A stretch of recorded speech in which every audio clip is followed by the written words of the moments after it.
want you to know that I appreciate you guys. And, this is the uncut shit over here on this channel. I try and leave the other channel positive as could be. This is JD. He's a South Sider from Los Angeles. He's not going to throw up a set or anything, but he's now in Oklahoma. He's turned his life around and he's on the right course. But that hasn't always been the case. So you've probably been involved in some shit being a white South Sider. Yeah, I've seen some shit, man. Yeah. Seen some shit. Care to expose any of that? Well, I can tell you that my first real experience with violence was my father and my uncles were all union teamsters. So back in the early 80s when there was a picket line going on, my dad and my uncles were picketing with them to support. And it turned into a big old riot.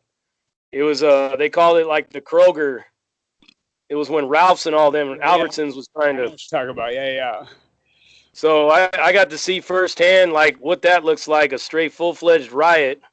And we're talking dudes were pulling these guys out of these trucks and hitting them with machetes and hatchets and all kinds of shit. And that was like, it didn't scare me. It kind of always intrigued me. And like the gang life itself kind of always intrigued me because I grew up in a neighborhood where bullying was like just a part of life. People, older kids bullied you if you were little. And my older sister got bullied by everybody. And then I finally decided to take, vigilante justice into my own hands. And I took a BB gun. And this kid was bullying my sister. I just shot him straight in the face with it. And forever that branded me as like the monster of the neighborhood and the evil little kid. Yeah. So I mean, I went through school. I went through school fighting. Like I was always forever fighting. I was always into that. And I briefly got into the punk scene when I was about 12 and 13. And the punk scene out there in the La Mirada area was like LMPs and stuff like that. So, a lot of kicking it with some of them dudes and getting to see the kind of level of violence that they were willing to dish out. I knew a lot of dudes from Suicidal too. And that's one of my enemies. Yeah. So go ahead. So I've been involved in doing dirt since I was like 11 years old, stealing cars, just basically on a sick one for years. And then going up into the LA County Jail, it was rough for me. Like I told you about the other incident, but there was many more incidents like that. Like I was at East Max one time, and this Samoan dude came up, and he was like, I was on the phone. He said, hey, white boy, phone check. This is the SOS line. And I'm like, oh, yeah. I'm like, oh, I thought I was on the wrong phone, So I gave up the phone and I go walking away. And one of the homies said, hey, homie, did you just give that motherfucking UFA our phone? That's our phone. And I'm like, oh, shit. Now you in trouble. So I go back there and tap him on the shoulder, I'm like, hey, man, I'm going to have to take the phone from you, And he's like, he wasn't going to get off. So I look back and the homies are looking at me. So I just straight went click and hung up his call, And that was it. It was on, but it was a one-on-one fight. And I got to tell you, man, that I thought I was going to die. But I knew that, like, I couldn't be scared. I just had to go at it. And this fool was hitting me so hard. I was like, boom, boom, like I was seeing stars. But he got winded real fast, you know what I mean? And I started, like, throwing at him and going at him. And I was, like, hitting him in the body. It was doing no good. So I just kept trying to uppercut him like that, and I kept hitting him in the chin over and over and over again, and it was finally done. The funny thing about the end of that fight was I was more shocked than everybody else was that actually went down that way, right? Because, most people would just, their fear, if you let your fear get into your heart and get into your mind, because it's like any boxer will tell you, boxing is 90% mental, it's 10% physical. Yeah. If you learn how to use your mind in a situation like that, it's like fight or flight. It's like survival mode. So I survived, and I was able to use my head to basically get out of that situation and win. Oh, thank you. Come on, bed. Go ahead. David and Goliath type shit. So at the end of it all, like the homies were like raising me up in the air like if I was Rudy on that movie Rudy from Notre Dame. Yeah. You know, it's just like, but I mean, it never stopped there. Like I was always in the middle of some bullshit, you know. On my second term, to be exact, it's like I never had to really go on no hardcore mission. And without saying where I was or what year it was or what happened, basically some dude had to go. He had to go, and I was the one that was going to have to do it. So with the fierro in hand, with the knife in hand, I had to get this dude, and we go out to the yard, and you know, the funny thing is, it was Thursday SOS day, that shit on a shingle. Yeah. So I loaded up. I ate a bunch of that shit, and then we had turkey a la king that night, or tuna a la king, and I ate that. And I'm like, so I'm on one. I'm walking this track. I'm looking for this. I'm coming up on this dude, and I'm zipping and zamming, trying not to walk between people, moving, getting closer to him, and I'm just like. Like I'm like spitting, like throwing up in my mouth. Yeah. Heart's beating, and I finally like came up on him, and you know, you see all the movies, and you see all this shit, and you're just like, it must be easy to stab somebody because in all these movies they just stick it, boom, and then he's just done, right? Yeah. He starts bleeding a little bit, and he just falls over and dies. Well, this particular incident wasn't happening. Yeah. I took a full-fledged swing with the knife, and I totally missed the guy. Totally missed him. Now we're fighting. He's kicking me and swinging on me, and I'm fighting with him, and he's swinging on me, and you know, I'm going at him. I'm trying to get him. He's trying to take the knife, and I finally like got him. And I don't think I got him that good, but I finally got him, and I heard like the pop, like a, you know, you hear that pop, you know. Yeah. So then he basically just walks off. He takes off, and the funny thing about it is I start walking into traffic.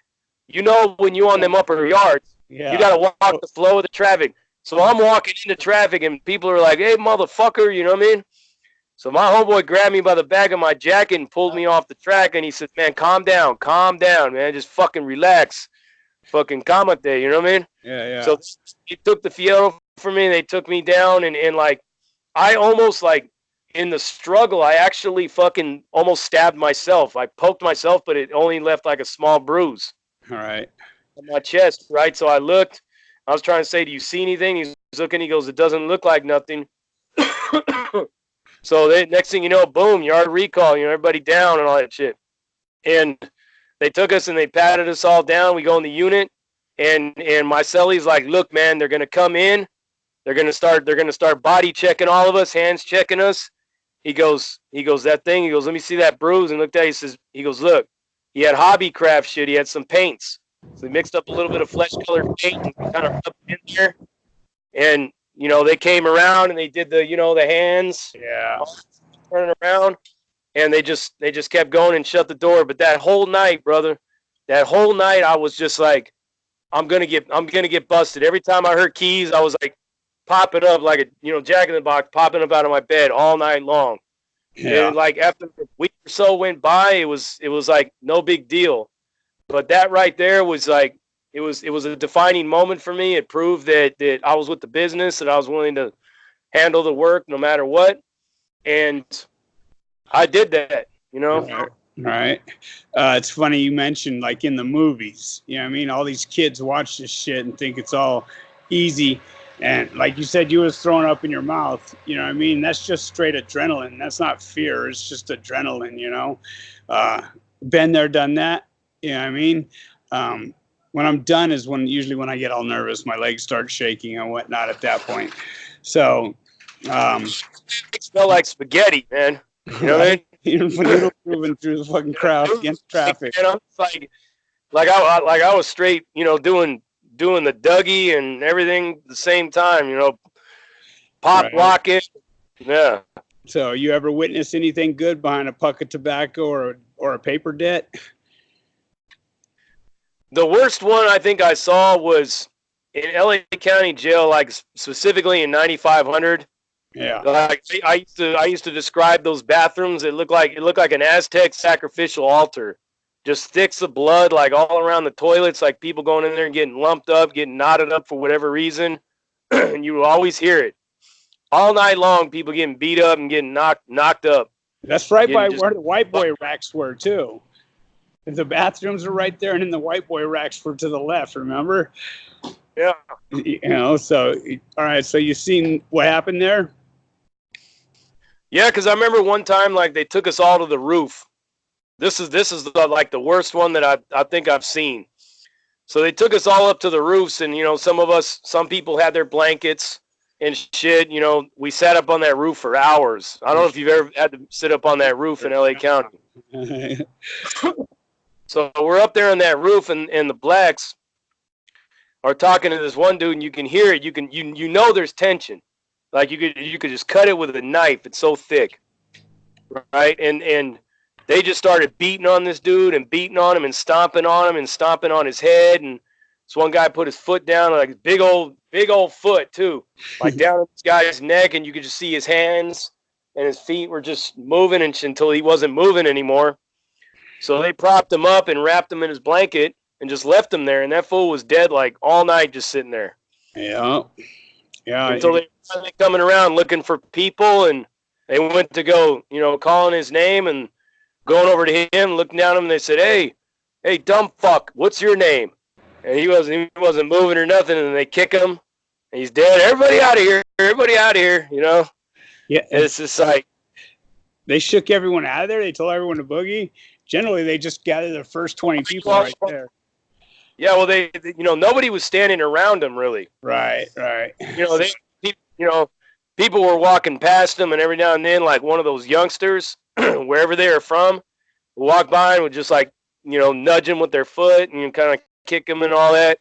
He was already dead. You know, he'd been dead for some time. We were up there for a while. They just lined you all up around the wall, facing the wall. Yeah. Taking you out little by little. But I mean, I've seen so much in there, man. I've seen people get smacked in the face with dumbbells. The worst one is watching this guy's head just literally come apart as they're smacking him in the head, and repeatedly with and it doesn't even have to be anything but a 25-pound dumbbell. It's just going 15-pound dumbbell.